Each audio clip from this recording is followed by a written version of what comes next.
Thanks so much. It's really fantastic to be here. I've been listening for the last 2 days to an incredibly intense and compressed discussion, and haven't said much. And then when I did speak this afternoon in a smaller group discussion we had, it seemed like I was only talking about sex. So my group will hopefully forgive me, and once I kind of have a more coherent set of reflections out of my system, hopefully I'll be a bit more constructive tomorrow. Just to say, our group ended off that the answer to colonialism, or the mechanism for decolonization, is a massage bomb. So you kind of get the picture. We lost our way rather badly. So I'm gonna speak really fast. So think of the talk as Fast and Furious 23, because it's the 23rd of June, and the series will no doubt get there one day. And part of it is manic, because there's a lot coursing through me, and I kind of rearranged the talk based on the discussions yesterday and today. And so this is meant to be part of an ongoing discussion. So sorry for you who's not part of the week-long retreat we have. So it's a little bit of an insider conversation that hopefully opens up a broader thing.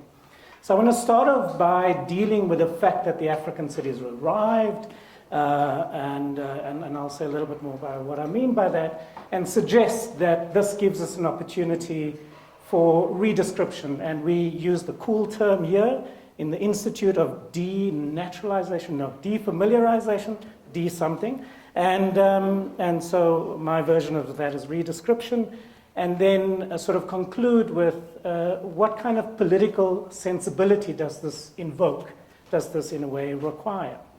Now the context for the continent is that for a very, very, very long time, our wonderful political leaders and great fathers have been in deep denial about urbanization, and in a core constituent part of the distorted African nationalist project on the continent has been tethered to the idea that freedom, liberation is embedded in the soil.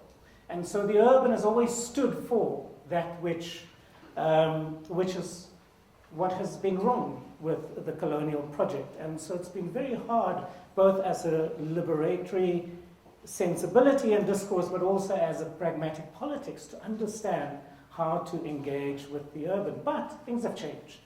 So in the last sort of decade or so, there's undoubtedly been a major shift, right? So there's this political policy acknowledgement that the urban is great, it gives you agglomeration economies, it's a passageway into globalization, and this of course is not disconnected from the fact that capital has also fallen in love with the African city and all of these wonderful, amazing middle-class consumers that is going to offset the market saturation in Europe and North America and offer, these great extended life cycles to the commodities and services that they're trying to sell. But that's not, of course, the whole story. Incessant, profound, significant, rather often confusing social struggles is also part of what has shifted the terrain.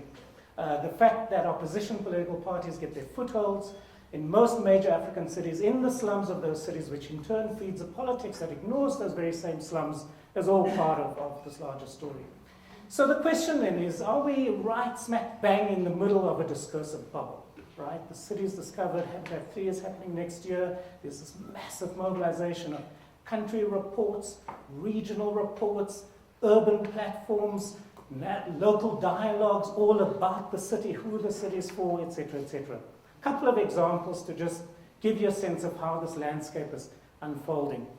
A very weird organization that Ananya can tell you a lot more about, called Cities Alliance, which is an amalgam of, listen to this, the World Bank, DFID, so multilateral donors, Slum Dweller International, national governments, so as postmodern as coalitions come, they've decided on a think tank dealing with urbanization in Africa.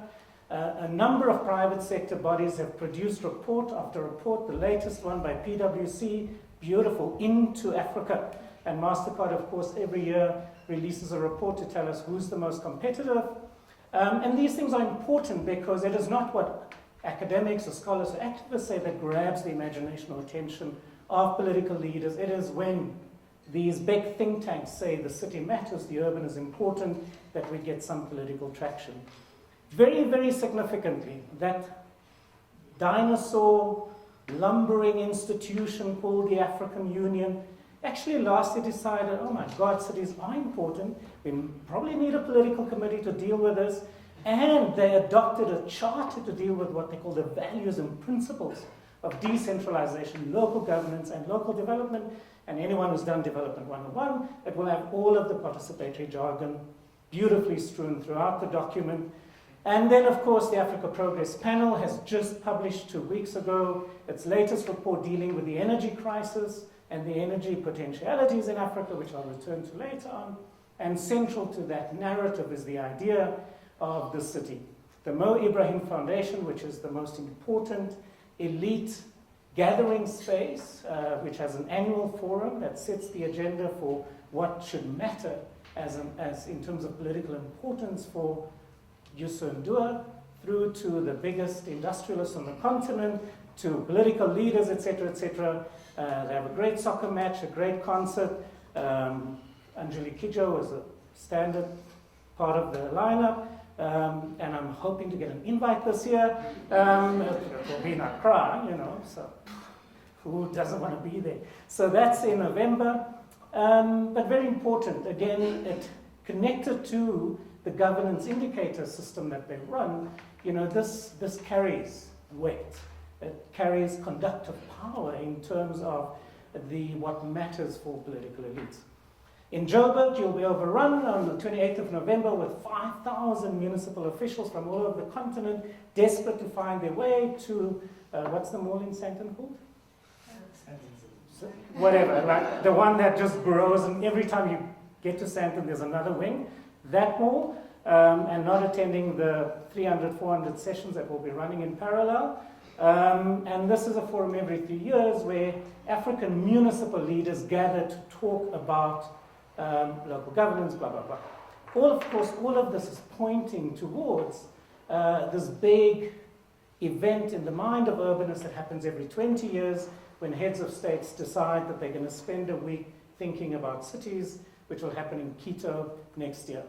So all of this to suggest that there is a space, a moment, something is happening that is giving us opportunity to talk about the city and its potentialities and its risks.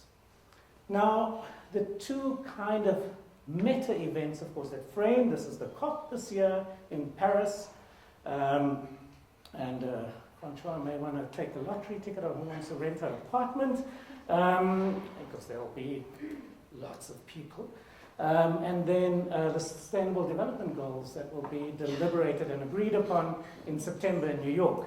Now, these are important because, as you can see from this list, this is the final list that will go onto the floor for this symbolic event to talk about how do we think about the development project for the next 15 years, right?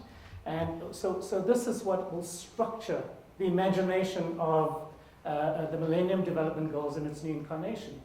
And I kind of want to pause here because it is pretty remarkable, right? Inequality, boom, there. So they're not talking about just poverty anymore, but inequality within and between countries, inclusive growth, safe and inclusive cities, fight climate change, and so on and so on. So one of the things that I made the point to Sharad before I had my Windhoek, and somehow I still think it's true, that what strikes me always is how, as the left, we struggle to recognize, celebrate, and then consolidate our victories, right? So having this discursive frame is the product of decades and centuries of struggle, right? So we should not take these things for granted, and we should not simply write them off as just a new mode of governmentality or the disciplining of whatever. Okay, so if we come back to the city, right? So this is the frame that the SDG represents and read in relation to the COP agenda in December. And why all of this is important is because I guess the sub-theme or the subtitle, I couldn't change the title slide because you've announced a certain topic. So, but the real title of the talk is really kind of occupying the future, occupying urban futures, right?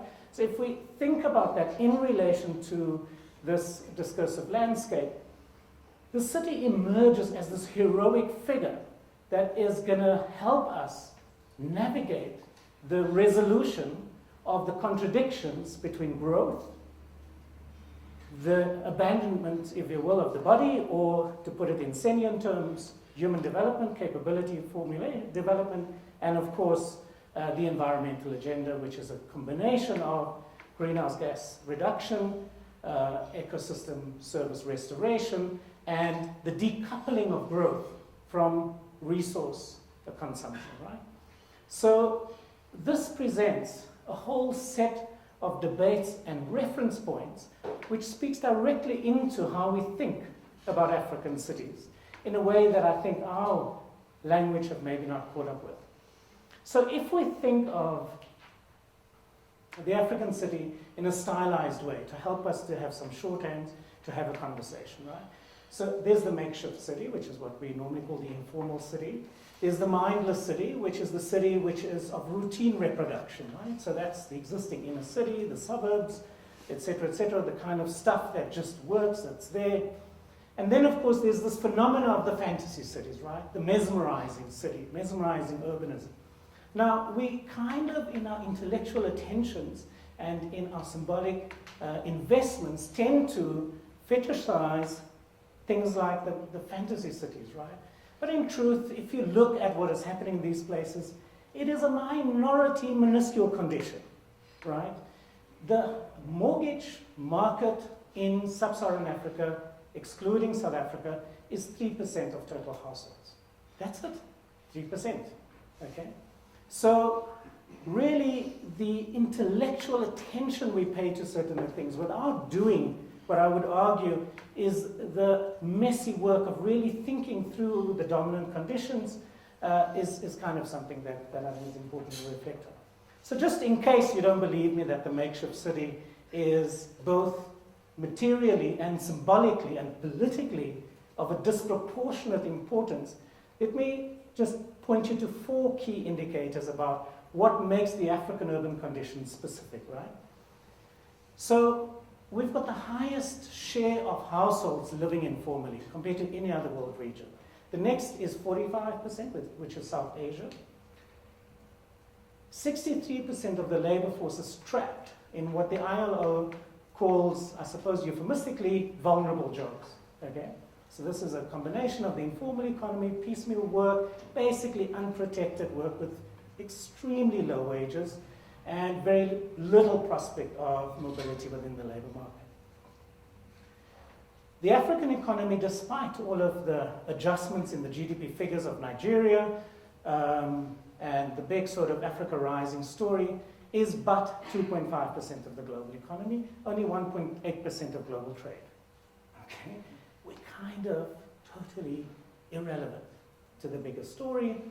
And of course, the economy that is there is predominantly driven by informality. So 55%, and that's a conservative number, of GDP is generated through informal activity. Now, this number is important, not just because it has to force us to shift our categories, but also it means that our conception, deeply embedded conception, of the role of the welfare state that has to come into its own to deliver on its universal obligations is a mirage. There is no tax base, right? So if we look at the differentiated context across the continent that we of course speak in shorthand in these terms, you know, we need to kind of pull South Africa apart. We've got to pull North Africa apart. If I had the capability with InDesign, I would have done that with a slide, but I don't, so imagine that. And really the crux of this as a starting point for thought about these futures is, I believe, the really powerfully suggestive work of Sylvia Jagler. And it's worth quoting at length. And she argues that if we're going to think through what this makeshift condition means, is that we need a radical change in perspective, taking as a starting point not the failure of urban services and the institutions responsible for their delivery, but rather the vitality and the multiplicity of what is there, the actual delivery systems, which, despite policy announcements and reforms, and notwithstanding imported models, survive and contribute to the functioning of cities. The fact is that in southern cities, services are not delivered within the framework of a uniform and integrated system, but in different ways and through a range of, that's the problem with drinking beer, you burp while you talk, most embarrassing, but in a different ways and through a range of provisions. Alongside the conventional utilities, many alternative suppliers are small-scale operators involving local private actors relying on makeshift low-cost technologies and informal local institutions. Others espouse more modern technical and commercial forms depending on their target clientele. More than the overlap between legality and illegality is their socio-technical diversity that is an essential feature of these urban delivery channels. And then she goes through an example of energy and how these multiplicities of networks exist. Now you can multiply this for waste, for water, for a whole range of constitutive urban services. The point that I want to circle back to, because we've kind of got to return to this political horizon, how we think of the state, is this particular statistic. What this reflects is what it means when the predominant condition is makeshift and the predominant economic activity is informal. This is data about GDP per capita spend by the state, what its fiscal capacity is per person. This is 2012 data. And you can see the difference between Johannesburg and Cape Town, where you've got a substantially devolved local system, essentially dependent on local taxes for up to 80% of revenue generated, versus the next city, which is Addis, and then there's a drop down to $40 per capita in Rwanda. Right? So this is really, really important to kind of get our heads around, because the attachment we have to a particular politics of state delivery has got to be disrupted. And so if you take even a projection, this is Africa's richest cities and its poorest cities over the next 15 years. You can see that in a city like Kinshasa, which was my opening slide, that even with a doubling in income per capita, you're still talking about $500. For a city with an infrastructure footprint that can support 200,000-300,000 people, where there are anything between 9 and 13 million people. Okay, so what is the resources that we need to deploy to begin to build an imaginary of what that particular set of political opportunities might be? Now, we've got to do this work in a careful, systematic way, urban sector by urban sector, thinking through what these actual existing conditions are that Jacqueline is suggesting we begin to get our arms around, with a view to begin to contemplate what are modalities that make sense in these contexts, at these political times, with the available potential flow of resources, in a way that can deal with political aspirations of universal access and, of course, safety and livability at the neighborhood level, as a way of enabling an embedded form of citizenship. And we haven't started this work, right? The data isn't there. We haven't done the mapping. Our attention is somewhere else. Our attention is in some kind of aspirational zone that doesn't allow us to begin to really peel back what this may mean. And of course, getting the baselines is just the beginning.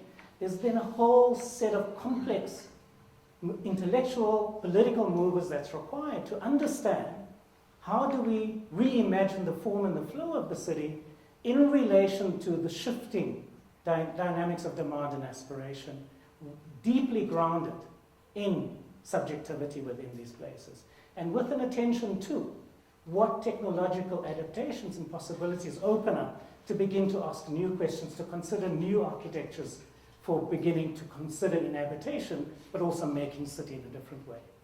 And because we haven't done the initial work, we don't have the groundwork, we can't begin to build the imaginations that's required for a a subversive practice.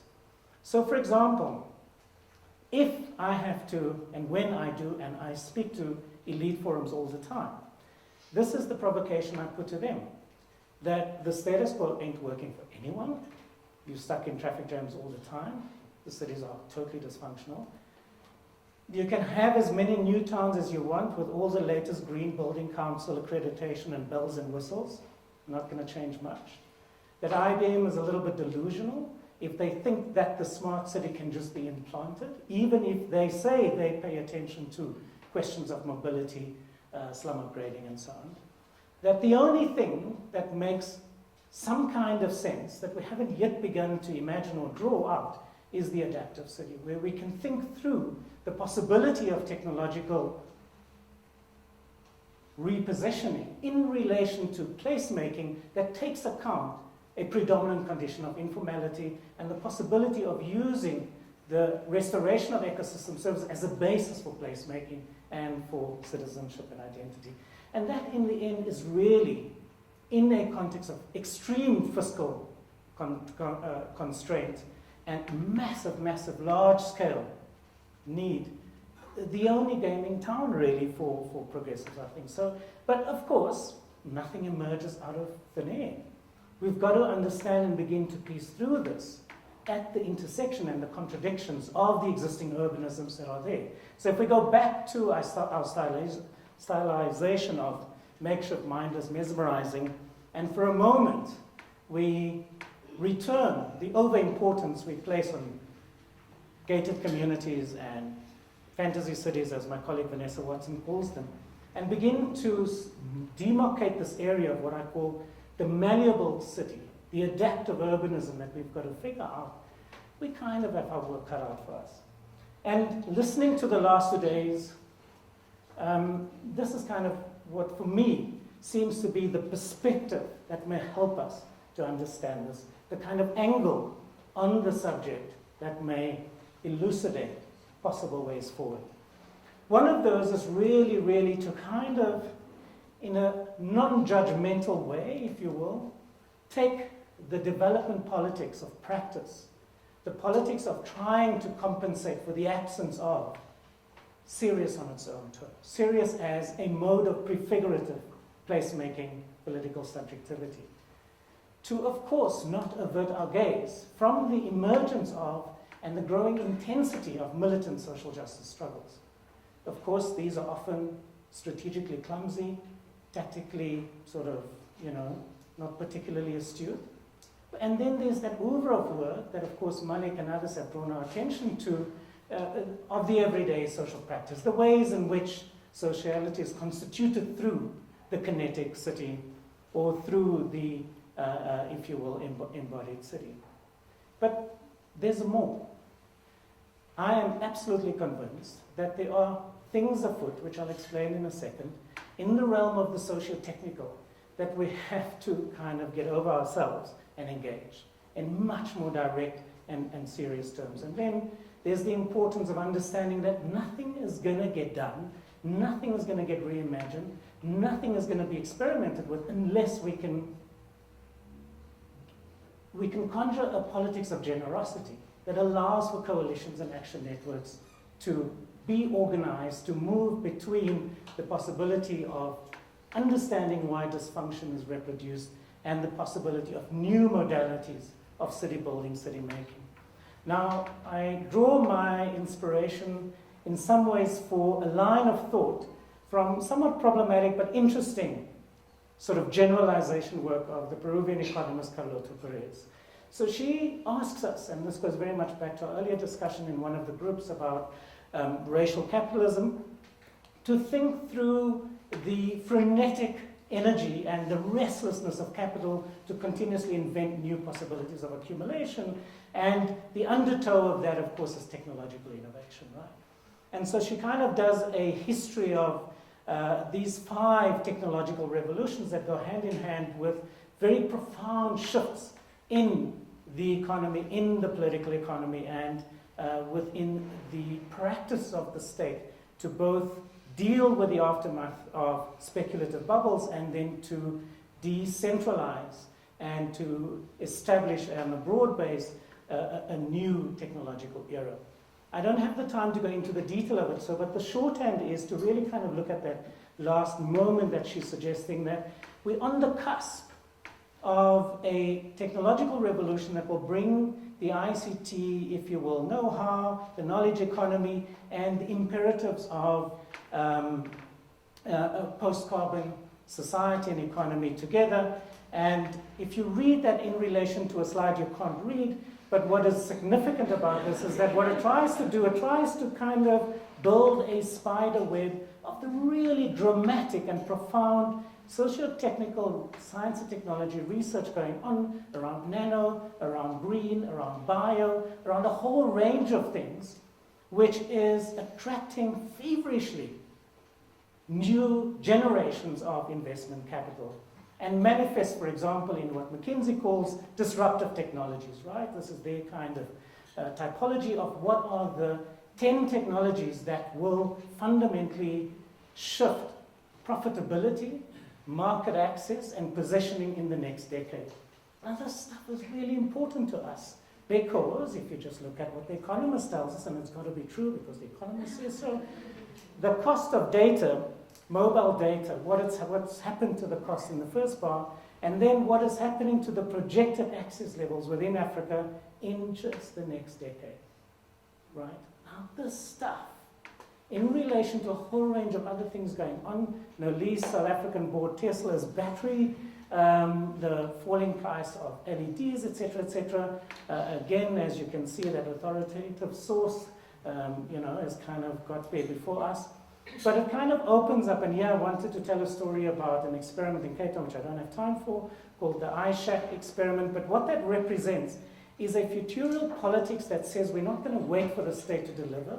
We're going to use low-cost solar, low-voltage technology, build social practice around new social economies to ensure access to a minimum level of energy. And when the grid arrives, that's all cool and well, but we are kind of going to configure a politics and an infrastructural set of relationships that is not going to wait for it. What is interesting, though, is that the Tesla battery will probably come before the grid, right, as Eskom goes at the moment. But there are other possibilities.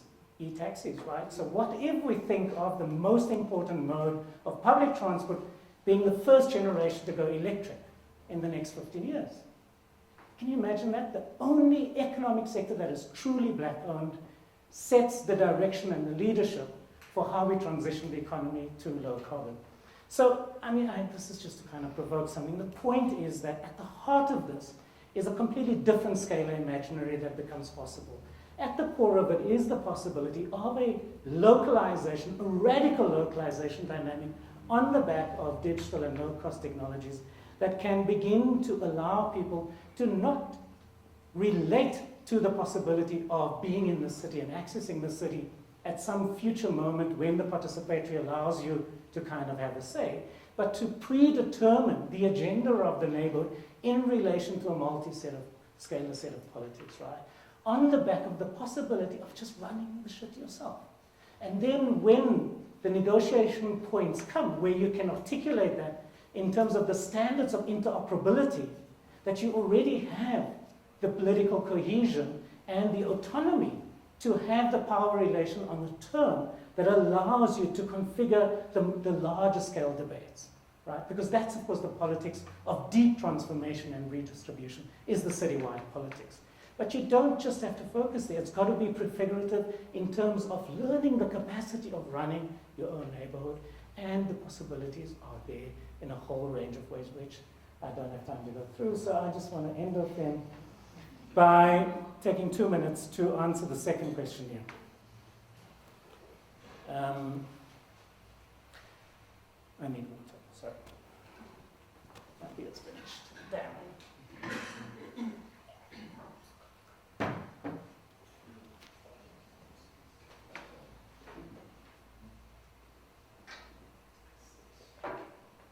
So I'm going to leave you with 10 propositions to think differently about the political. And I'll read them so that I don't spend too much time with examples.